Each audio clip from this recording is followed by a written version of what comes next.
And welcome back. The JFF has confirmed that a total of 5 players from a recent national camp held at the Captain Horace Burrell Center of Excellence returned positive COVID-19 tests. The Ministry of Health and Wellness last Friday had issued a cease order on the camp, which had failed to get the requisite government clearance. The JFF also stated that 2 players who had tested positive in the initial round of testing when the squad gathered have since tested negative in a release sent out today.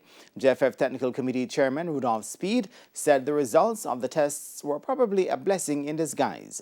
That I am happy in a way that when they called these players, they were able to get tested, because some of these players would have been back at their clubs, and it could have made the situation much worse. So it is a good thing that the JFF did call some of these players and test them.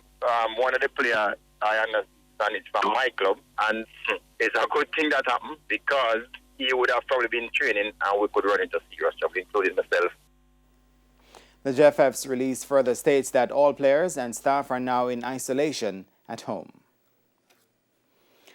Hypocritical. That's how Chairman of the JFF Federation's Technical Committee, Rudolph Speid, says he would describe a refusal to allow competitive football to return despite a recent surge in COVID-19 cases. More from Jerome Foster.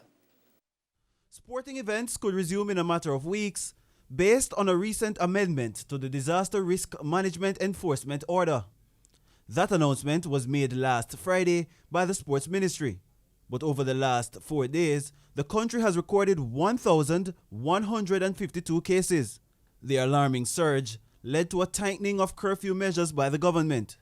But for JFF Technical Committee Chairman Rudolph Speid, the current health situation should not stop the restart of football. If you allow any other environment to take place, then you should allow sports to take place, as long as the sporting organization is able to follow the government guidelines and protocol, and even be better than the government guidelines and protocol, which is what the Premier League is proposing, that will be better than the normal government guidelines and protocol. So there is no reason to open businesses and not open to sports at this time, because the case is spiked, because clearly it is not sports why we have the spike in the case. And Speid has gotten support from the medical fraternity in that regard. As Associate Professor in the School of Public Health at the University of Technology, Dr. Alverston Bailey said there has been no evidence to suggest sporting activities are more at risk of spreading the virus.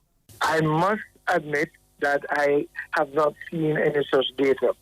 I actually, as you perhaps suspect, track COVID almost every hour.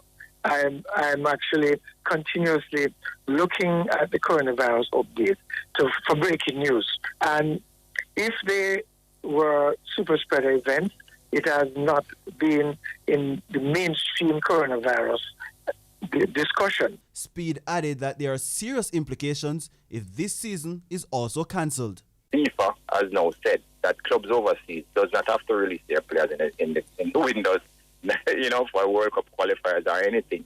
Some clubs, I assume, especially if they have bad cases in their country, will not want to release the players. So this is what is going to happen. We have to rely on local players. And that is why the Minister of Sport must understand that if we don't get to play local football, basically we can kiss World Cup qualifying goodbye. We can kiss operation in under 17 and under 20 tournament in 2023. We'll be behind everybody else in the world, both under 17 and under 20 tournament, both male and female. Speid, who was speaking on Hits 92 FM Sports Grid on Wednesday, says if the National Premier League returns within the coming weeks, they could have ample time to complete what would likely be a truncated season. Jerome Foster, TVJ Sports.